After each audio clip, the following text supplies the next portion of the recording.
কেনই বললেন পদত্যাগ করবেন, কেনই বলছেন পদত্যাগ করবেন না? সবই নাটক, মান অভিমানের নাটক চলছে এখানে। ডক্টর ইউনূস তো নিরপেক্ষ নন। দেখেন, ডক্টর ইউনূস এনসিপির লোক, অথবা এনসিপি ডক্টর ইউনূসের দল। এটা আমি দায়িত্ব নিয়ে বলতেছি। এটা একটা ট্যাগ, একটা পলিটিক্যাল ট্যাগলাইন। এই সরকার আরেকটা ট্যাগলাইন পেয়েছে, যে পরাজিত শক্তির সমর্থক। আচ্ছা, কেউ একটা কথা বল, যে কথাটা সরকারের পছন্দ হলো না, সরকার কি করে প্রমাণ করবে এই কথাটা পরাজিত শক্তির সমর্থক সে? এখন সরকারের অপছন্দনীয় সব কথাই কি পরাজিত শক্তির, ফ্যাসিস্ট শক্তির সমর্থকরা করবে? আমি মনে করি এই অন্তর্বর্তীকালীন সরকার আমাদের দেশের মানুষকে ঐক্যবদ্ধ করতে ব্যর্থ হয়েছে এবং আগামীতে আরো ব্যর্থতার দিকে যাচ্ছে। তাহলে কি আপনি অন্তর্বর্তী সরকার ঐক্যবদ্ধ করা ছাড়া আপনি অগ্রসর হতে পারবেন না? আপনি এই অন্তর্বর্তী সরকার পরিবর্তনের পক্ষে? পরিবর্তনের পক্ষে যাই না, আমি বলছি যে এরা পারবে না, বলে না কেউ। আর বললো এক এনসিপি বলে, এনসিপি বাইরে এসে মন খারাপ করে বলে যে স্যার তো মন খারাপ করছে, স্যার যে কোনো সময় পদত্যাগ করতে পারে। এটা শুনে ভাবে যে হয়তো অনেকে আসবে, কেউ আসে নাই, কি করবে না, স্যারের অবস্থান আগের মতো নাই। তো কেনই বললেন পদত্যাগ করবেন, কেনই বলছেন পদত্যাগ করবেন না? তিনি যে পদত্যাগের কথা বলেছেন, আপনি শিওর? শিওর হলে কিভাবে শিওর? উনি যে পদত্যাগ করছেন এই কথাটা আপনি প্রথম জেনেছেন কার কাছ থেকে? আপনি জেনেছেন এনসিপির নাহিদ ইসলামের কাছ থেকে। নাহিদ ইসলাম এবং প্রধান উপদেষ্টার মাঝখানে বৈঠকে তৃতীয় কোনো ব্যক্তি ছিলেন না। অন্য কোনো ব্যক্তি কি এই কথা সাক্ষ্য দিয়েছেন যে নাহিদ ইসলামের কাছে প্রধান উপদেষ্টা এই কথা বলেছেন? সাক্ষ্য দেন নাই তো? দেন নাই। প্রধান উপদেষ্টার একটা বিশাল প্রেস উইং আছে, সেই প্রেস উইং এর যারা কর্মকর্তা আছে ওনারা এতই করিত করবা, প্রধান উপদেষ্টা যা কিছু বলেন সেটা আবার নতুন নতুন ব্যাখ্যাও তারা বের করতে পারে, এতই করিত করবা তারা। সেই প্রেস উইং এর কেউ কি বলেছেন যে প্রধান উপদেষ্টা পদত্যাগ করতে চাচ্ছেন, প্রধান উপদেষ্টার মন খারাপ, প্রধান উপদেষ্টা অভিমান করেছেন? কেউ কি বলেছেন কখনো? কেউ বলেন নাই। হঠাৎ করে নাহিদ ইসলামের কথা বললেন। নাহিদ ইসলাম কি প্রধান উপদেষ্টার মুখপাত্র? আমি মনে করি নাহিদ ইসলাম যে কথাটা বলেছেন সেই কথাটা যথার্থ নয়। এবং আমি এটাও এরকম কোনো বার্তা দেন নাই। আপনি কোথায় পেলেন? বললাম তো ভাই, আমি একটা তিনটা জায়গা থেকে পেলাম। মানে আমি যদি তিনটা জায়গাকে একটু সামারাইজ করে আনি, যে নাহিদ ইসলামের বক্তব্য বা এনসিপি থেকে যেটা জানলাম, এক, যেটা আপনি বলছেন। দুই, জামাতের আমির আজকে বৈঠক শেষ করে তিনি বলছেন যে দুই দলের চাপে বোঝা যাচ্ছে যে বিএনপির আন্দোলন বা ইশরাককে মেয়র হবার যে শপথ পড়ানোর জন্য যে আন্দোলন, সেই একটা চাপ, এবং এনসিপির একটা আন্দোলন, সেরকম একটা চাপে তিনি হতাশ, বিরক্ত থেকে অবস্থান। জামাতের আমিরের বক্তব্য তিনি বৈঠক শেষ করে এসে। নিউ ইয়র্ক টাইমস তারা প্রধান উপদেষ্টার হাই অফিসিয়ালের সাথে কথা বলছেন, ফোনে কথা বলছেন, সেই রকম একটা প্রতিবেদন প্রকাশ করেছে। সেখানে তারা বলছেন যে বিশেষ করে মানে সেখানে তারা বলছেন যে প্রধান উপদেষ্টা পদত্যাগের এই সিদ্ধান্ত নিচ্ছেন বা এই বার্তা দিচ্ছেন, যদি আপনি বলেন। হ্যাঁ, এবং তিনি বলছেন যে হাই অফিসিয়ালের সাথে ফোনে কথা হয়েছে, সেখানে তারা বলছেন যে বিশেষ করে ওয়াকার জামানের বক্তব্যে। তিনটা বক্তব্য পাওয়া গেল। আমি কারণ খুঁজবো পরে। আগে আমি বলবো ওনার যে অভিপ্রায়, এই অভিপ্রায়ের কথা আমরা কার কাছে জেনেছি? নাহিদ ইসলামের কোন সোর্স আমরা কনফার্ম করতে পারে নাই। এবং যত লোক সোর্স মানে ধরেছে সবাই নাহিদ ইসলামকে কোট করেছে, এছাড়া আর কোন সোর্স আমি দেখি নাই। বিবিসি কে নাহিদ ইসলাম কথাটা বলেছেন, বিবিসি সেটা প্রচার করেছে। পরের দিন সবগুলি পত্রিকা তোতা পাখির মতো, সবগুলি মিডিয়া তোতা পাখির মতো সেটা প্রচার করেছে। কোন একটা মিডিয়ার মাথায় এই জিনিসটা খেললো না যে আমি প্রধান উপদেষ্টার প্রেস উইকের কথা জিজ্ঞাসা করি। কেউ জিজ্ঞাসা করে নাই। বৃহস্পতিবার দিন রাতের বেলায় এই খবর উনি প্রচার করলেন নাহিদ ইসলাম সাহেব। শুক্রবার সারাদিন গেল, আমি দেখলাম না। শুক্রবার রাতে আমি একটা টেলিভিশনে টক শোতে গিয়েছিলাম, তখনও তারা এই প্রশ্নটা আমার করেছিল। আমি তাকে পাল্টা এই কথাটা জিজ্ঞাসা করেছিলাম, সোর্সটা কি? নো সোর্স, কেউ কোনো সোর্স দিতে পারে নাই। সবই নাটক, মান অভিমানের নাটক চলছে এখানে। আমি মনে করি এটা রাজনীতি হয়েছে, এটা রাজনীতি হয়েছে। আজকে দেখেন, আমি বলি প্রধান উপদেষ্টার সঙ্গে এর মধ্যে আমার জানার মধ্যে 3টা পলিটিক্যাল পার্টি দেখা করেছে, বিএনপি, জামাত ইসলাম এবং এনসিপি। বিএনপি তার দাবি জানিয়েছে, এগুলো নিয়ে পরে হয়তো আপনারা আলোচনা করবেন, বিএনপি তার দাবি জানিয়েছে, জামাত তার দাবি জানিয়েছে, এনসিপি সব কথায় একমত হয়েছে। তার মানে এনসিপির কাজই হলো এমন কিছু করা যাতে নাকি প্রধান উপদেষ্টা খুশি হন। তো কালকে তাহলে প্রধান উপদেষ্টাকে খুশি করতে কি তারা বলেছে আমি জানি না। বৃহস্পতিবার দিন রাতে বলেছে তারা, বৃহস্পতিবার দিন রাতে এনসিপির নেতা বিবিসি কে বলেছেন। বৃহস্পতিবারের পরের দিন কি ছিল? শুক্রবার। শুক্রবার হলো কিছু কিছু ক্ষেত্রে বাংলাদেশে আন্দোলনের জন্য একটা খুবই উর্বর দিবস। এই দিবসে জুম্মার নামাজের পর বাইতুল মোকাররমে কিছু লোকজন আসেন, বাইতুল মোকাররমের সামনে আসেন কিছু লোকজন থাকেন, তারা চট করে ডাকলে এক জায়গায় মিছিল করে ফেলান। এরকম একটা প্রত্যাশা হয়তো কারো কারোর মধ্যে ছিল যে প্রধান উপদেষ্টা পদত্যাগ করবেন। এই কথা শুনে অনেক লোক জড়ো হবেন, তারা বলবেন, আসবেন, এসে তারা জড়ো হবেন, বলে না পদত্যাগ করা যাবে না, পদত্যাগ করতে দেওয়া হবে না, এগুলি বলবেন, একটা আওয়াজ উঠবে, একটা হাইপ উঠবে। সেটা আনফরচুনেটলি উঠে নাই এই কারণে সময়টা আসলে অ্যাপ্রোপ্রিয়েট ছিল না। এই কথাটা যদি উনি গত সেপ্টেম্বরে বলতেন, ঢাকা শহরে মানুষ ভেঙে পড়তো, না আপনার পদত্যাগ করা চলবে না। কিন্তু এমন এক সময় উনি কথাটা বলেছেন যখন সালাউদ্দিন আহমেদের মতো বিএনপি নেতা বলতে পেরেছেন উনি যদি পদত্যাগ করবেন, এটা অনেক ব্যক্তিগত ব্যাপার। সালাউদ্দিন আহমেদ এই কথা বলার সাহস পাইতো না সেপ্টেম্বরে। এই যে রাজনৈতিক বাস্তবতাটা, রাজনৈতিক পরিবর্তনের যে বাস্তবতাটা, এই বাস্তবতা ডক্টর ইউনূস যত দ্রুত বুঝবেন তত দেশ এবং জাতি এবং ওনার জন্য ভালো। বুঝতে হবে এই সরকার, অন্তর্বর্তীকালীন সরকারের উপদেষ্টারা তাদের বাংলাদেশে সাধারণ মানুষের মনের অবস্থানটা এখন কোথায়, এটা ওনাদের বুঝতে হবে। এখন এটা বুঝেই কিনা উপদেষ্টা পরিষদের যে বিবৃতি, সেটাও নিশ্চয়ই আপনি দেখেছেন। সেখানে একটু কোট করি, যদি পরাজিত শক্তির ইন্ধন এবং বিদেশি ষড়যন্ত্রের অংশ হিসেবে সরকারের উপর আরোপিত দায়িত্ব পালনকে অসম্ভব করে তোলা হয়, তবে সরকার সকল কারণ জনসমক্ষে উত্থাপন করে পরবর্তী সিদ্ধান্ত গ্রহণ করবে। আপনি আসলে এখান থেকে কি বুঝলেন? পরাজিত শক্তির ইন্ধন, বিদেশি ষড়যন্ত্র বলতে কি বুঝছেন? আর সকল কারণ জনসমক্ষে উত্থাপন করা হবে, তাহলে কি এখন কারণগুলো চাপা রাখা হচ্ছে? আচ্ছা, আমি বলছি আপনি জিনিসটা খুব ভালো কথা। এটা কিন্তু আপনাকে যদি লক্ষ্য করবেন, এই যে আওয়ামী লীগ আমলে একটা কথা বলা হতো, কেউ কিছু বললে যদি কারো কথা আওয়ামী লীগ সরকারের পছন্দ না হতো তাহলে বলতো যে মুক্তিযুদ্ধের চেতনা বিরোধী কথাবার্তা বলছে তারা। এটা একটা ট্যাগ, একটা পলিটিক্যাল ট্যাগ লাইন। এই সরকার একটা ট্যাগ লাইন পেয়েছে যে পরাজিত শক্তির সমর্থক। আচ্ছা, কেউ একটা কথা বল, যে কথাটা সরকারের পছন্দ হলো না, সরকার কি করে প্রমাণ করবে যে এই কথাটা পরাজিত শক্তির সমর্থক সে? এখন সরকারের অপছন্দনীয় সব কথাই কি পরাজিত শক্তির, ফ্যাসিস্ট শক্তির সমর্থকরা করবে? আচ্ছা, একটা কিছু করলো, মনে করেন আমি বললাম যে করিডোর দেওয়া ঠিক হবে না, তাহলে কি আমি একটা বিদেশি শক্তির সমর্থক হয়ে গেলাম? আমি যদি উল্টা বলি আপনি করিডোর দিচ্ছেন, এইটা একটা বিদেশি শক্তিকে সমর্থনে করছেন কাজটা, তাহলে আপনি প্রমাণ করবেন কিভাবে? এইগুলি হলো জানেন ট্যাগ দেওয়া। এবং তারপরে বলছেন তাই যদি হয় তাহলে তারা সমস্ত কথা জনগণের কাছে প্রকাশ করবে, করে যা করণীয় তাই করবে। তো জনগণের কাছে প্রকাশ ওই দিন করার দরকার কি? আজকেই করেন না, আজকে করতে সমস্যাটা কি? যদি আপনি বুঝেন যে কেউ পরাজিত শক্তির সমর্থক হিসাবে কিছু একটা করছে, শুরু করেছে, আপনি তখনই করেন।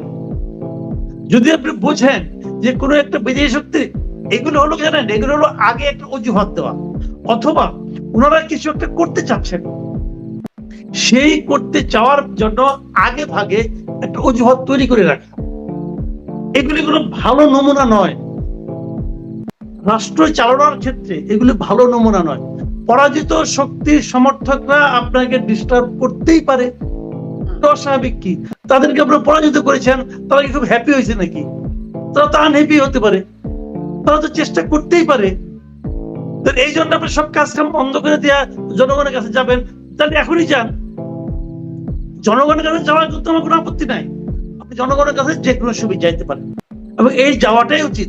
আপনারা জনগণের কাছে যান না, এটা নিয়ে তো জনগণের আপত্তি। আমার এখানেও প্রশ্ন, জনগণের কাছে যাবেন কি করে তারা? জনগণকে বলবে যে আমরা এই করিডোরটা দিতে চাই একটা মহৎ উদ্দেশ্যে, আমাদেরকে কেউ দিতে দিচ্ছে না, হয়ে গেল। আসলে ভাই এগুলি কোনো ঘটনা না। আমি ঘটনাটা বলি, আপনি এই প্রত্যেকটা কথা একটা করে বলবেন, আমি একটা করে উত্তর দেবো, কিন্তু কোনো সমাধানে আপনিও বুঝবেন না, আমিও বুঝবো না। আমি মূল সমস্যাটা বলি। মূল সমস্যাটা হলো, গত কয়েকদিন আগে কেউ কেউ বলেছেন তো ডিসেম্বরে নির্বাচন চাই, বলেছেন তো করিডোর দেওয়া যাবে না, বলেছেন তো মব ভায়োলেন্স বন্ধ করতে হবে, বলা তো হয়েছে। তাদেরকে যদি ওইভাবে কেউ উল্লেখ করে যে তুমি হাসিনার দালাল, তুমি ইন্ডিয়ার দালাল, দুটাই কিন্তু কমন পড়ে, পরাজিত শক্তিও পড়ে, বিদেশি শক্তিও পড়ে। সেইভাবে যদি কেউ বলে, উল্লেখ করতে চান আপনি, তার জন্য আপনি একটা পথ বানাইলেন। আপনি দেখবেন গত 2-3 দিন এই পিনাকি ভট্টাচার্য, ইলিয়াস হোসেন, এদের টকশোগুলি দেখবেন, এদের অনুষ্ঠানগুলি দেখবেন, তারা কিন্তু এই ন্যারেটিভটা তৈরি করতেছে।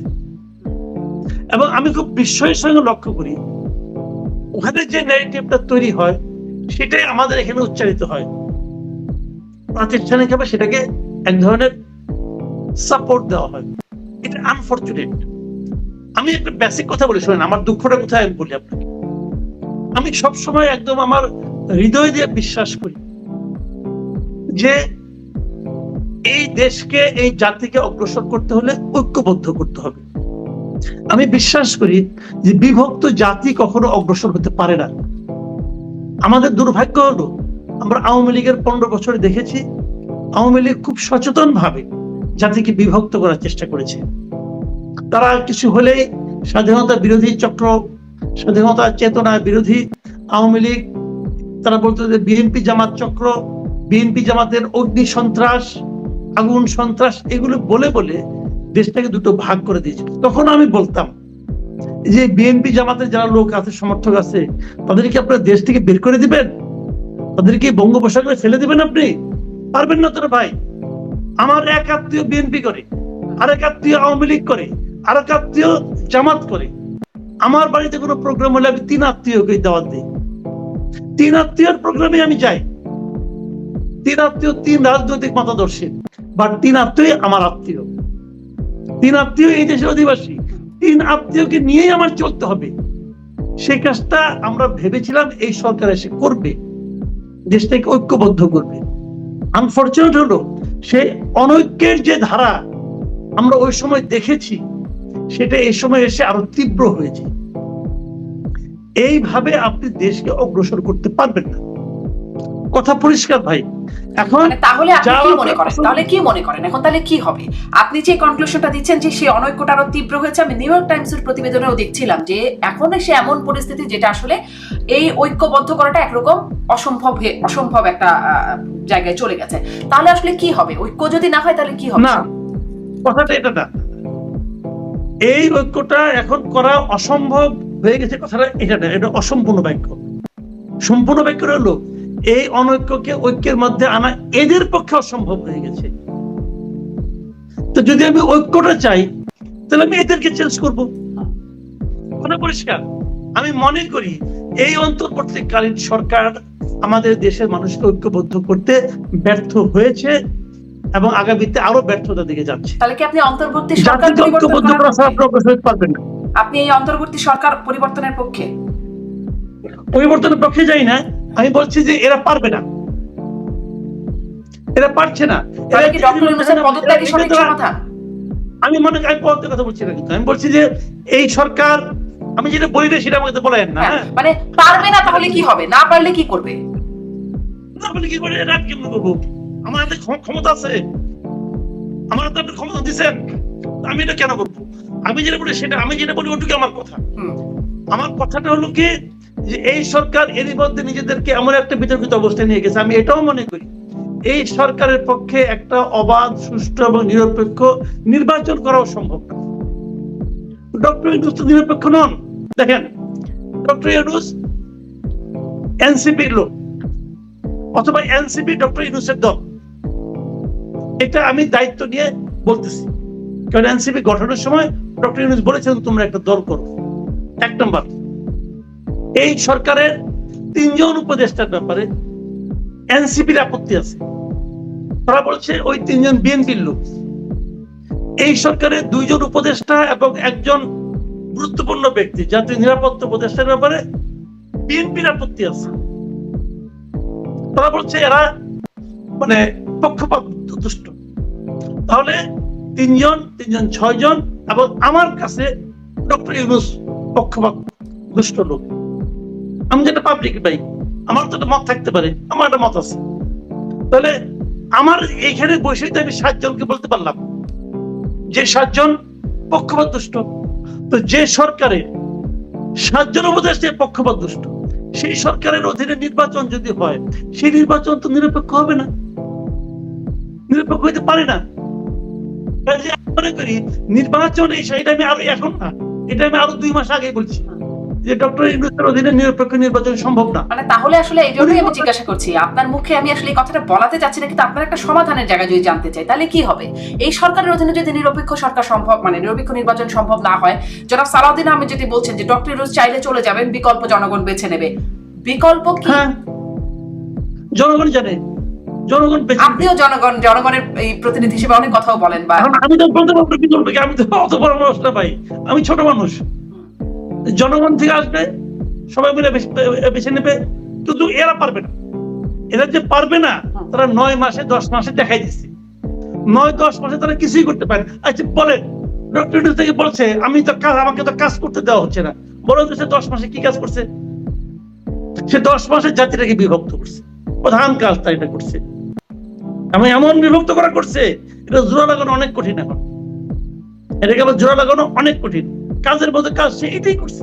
আর বলেন কি কাজ করছে? হ্যাঁ, নিজের এইগুলো যেগুলো তার ফাইন টাইম ছিল, ইনকাম ট্যাক্স, এগুলো মাফ করে নিছে। গ্রামীণের নামে ইউনিভার্সিটি করে দিচ্ছে, গ্রামীণের নামে আপনার ম্যান পাওয়ার লাইসেন্স করে দিচ্ছে, এবং আহতদের চিকিৎসা এখনো শেষ হয় নাই, নিহতদের ক্ষতিপূরণ এখনো দেওয়া সম্ভব হয় নাই। এগুলো কি করছে? আপনি বলেন না রে ভাই, আপনি বলেন যে ডক্টর ইউনূস কি এমন একটা কাজ করছে যে কাজ এই দেশে কোনোদিন হয় নাই? আওয়ামী লীগ নিষিদ্ধ, আওয়ামী লীগের কার্যক্রম নিষিদ্ধ করেছে। আমি তো ওইটাই প্রথম বললাম, জাতিটাকে বিভক্ত করছে। আমি তো এটাকে ওইভাবে মূল্যায়ন করি। তাহলে আপনি বলছেন আর কি কাজ করতে চান? এখন বাকি আছে বিএনপি কে নিষিদ্ধ করা, হয়তো ওটা করতে চাইবে। আপনি বলছেন জনগণ সিদ্ধান্ত নেবে, সালাউদ্দিন আহমেদ বলছেন জনগণ বিকল্প নেবে। এখন ওই উপদেষ্টা পরিষদের বিবৃতিরই আরেকটা অংশ একটু পড়ি। অন্তর্বর্তীকালীন সরকার জুলাই অভ্যুত্থানের জনপ্রত্যাশাকে ধারণ করে, কিন্তু সরকারের সক্রিয়তা, সরকারের সংস্কার উদ্যোগ, বিচার প্রক্রিয়া, সুষ্ঠু নির্বাচন, স্বাভাবিক কার্যক্রমকে বাধাগ্রস্ত করে এমন কর্মকাণ্ড অর্পিত দায়িত্ব পালন করাকে অসম্ভব করে তুললে সরকার, আপনি বলছিলেন যেটি জনগণকে সঙ্গে নিয়ে প্রয়োজনীয় সিদ্ধান্ত গ্রহণ করবে সরকার। সরকারও বলছে জনগণকে সঙ্গে নিয়ে। এখন এই জনগণটা করবেটা কি আসলে? সবাই তো জনগণকে সঙ্গে নিচ্ছে, সবাই জনগণকে সঙ্গে নেবে, জনগণ দর্শক হয়ে দেখবে কে তাকে নিয়ে কি করতেছে। জনগণ হলো একটা অদ্ভুত একটা শব্দ, বুঝছেন? জনগণ অদ্ভুত শব্দ। শেখ হাসিনাও বলতো যে সব জনগণ আমার সঙ্গে আছে, এবং শেখ হাসিনা কিন্তু প্রমাণ করে দিত যে দেখো ইলেকশনে যে জিতছে সে আমার লোক, ইলেকশনে যে তার সঙ্গে সেকেন্ড হয়েছে সে আমার লোক, যে থার্ড হয়েছে সেও আমার লোক। তাহলে জনগণ সবই আমার, প্রমাণ করে দিচ্ছে। কিন্তু এই জনগণ কিন্তু 5 আগস্টে ওনার পক্ষে দাঁড়ায় নাই। তো ওনার জনগণ ওনার সঙ্গে চলে গেছে, আর অন্য জনগণ রয়ে গেছে। জনগণের কথা সবাই বলে, কারণ এটা বললে পরে কি জনগণ তো প্রতিবাদ করে না, জনগণ একবার দেখায় দেয়। পরিস্থিতি আপনি ভাবেন 5 তারিখে দেশের থেকে উনি চলে গেছেন, 5 তারিখে কি আপনি ভাবছেন যে ডক্টর ইউনূস এসে দায়িত্ব নিবে? 5 তারিখে কি আপনি ভাবছেন যে এখানে নূরজাহান বেগম এসে স্বাস্থ্য উপদেষ্টা হবে? ভাবছেন আপনি? পাইছেন তাদেরকে। তো ওরকম হয়ে যায়, পরিস্থিতি বলে দিবে কাকে দায়িত্ব নিতে হবে, কে কোন কাজ করবে। আবার ওখানেও ভুল হইতে পারে, ভুল হলে আবার যাবে সে। কেউ এই পৃথিবীতে কেউ অপরিহার্য না রে ভাই। এই পৃথিবীতে সবাই মনে করে আমি অপরিহার্য। শেখ হাসিনাও বলতো তার কোনো বিকল্প নাই, কিন্তু শেখ হাসিনার বিকল্প দেশে আছে, কোনো সমস্যা নাই। শেখ হাসিনা আগেও তার বিকল্প ছিল, তারপরেও তার বিকল্প আছে। তাহলে কি এখানে একটু ওইরকম একটা ঘটনা হলো? অনেক বিকল্প নাই, এখন কি এটাও তাহলে ঠিক না। মাসুদ কামাল উনি যাওয়ার পরে বিকল্প আছে। ওরকম একটা ঘটনা হলো যে আমরা যখন দেখতাম মাঝে মাঝে শেখ হাসিনা বলতেন যে আমার বয়স হয়েছে, আমি সামনে আর থাকবো না, আর তখন সভা সমস্বরে বলে উঠতেন না না আপনার কোনো বিকল্প নাই, এরকম একটা যে ঘটনা ঘটতো, ওইরকমই একটা ঘটনা কি এখনো ঘটলো যে ইউনূস বলছেন আমি চলে যাব, তখন সবাই ওই সময় লোক বেশি ছিল, এখন লোকজন কম। এখন তো এনসিপি ছাড়া কেউ বলে না। ওই সময় বিভিন্ন ধরনের সাংবাদিক যাইতো, আমার আপনার বসরা যাইতো, যে নিয়ে বলতো যে আপনি ছাড়া কোনো বিকল্প নাই। মুখে মুখে হয়তো বলতো যে না আপনি মরবেন না, আপনি অমর, বলতো ওনারা। এখন ওরকম বলে না কেউ। আর বললো এক এনসিপি বলে, এনসিপি বাইরে এসে মন খারাপ করে বলে যে স্যার তো মন খারাপ করছে, স্যার যে কোনো সময় পদত্যাগ করতে পারে। এটা শুনে ভাবে যে হয়তো অনেক আসবে, কেউ আসে নাই, কি করবে না, স্যারের অবস্থান আগের মতো নাই তো। তাহলে এখন এই পুরো ঘটনা থেকে ফলাফলটা কি হলো, বা যদি বলি লাভ কি হলো বা ক্ষতি কি হলো, সেটার একটা বিশ্লেষণ যদি জানতে চাই। যে ওই যে আপনি যেটি বললেন, এরাও বলছে 3 ওরাও বলছে 3, তিনে তিনে কাটাকাটি, দুই পক্ষের দুজন 3 মানে দুটাই কাটাকাটি হয়ে গেল। ডক্টর ইউনূস বললেন পদত্যাগ করবেন, তিনিও এখন আর করছেন না।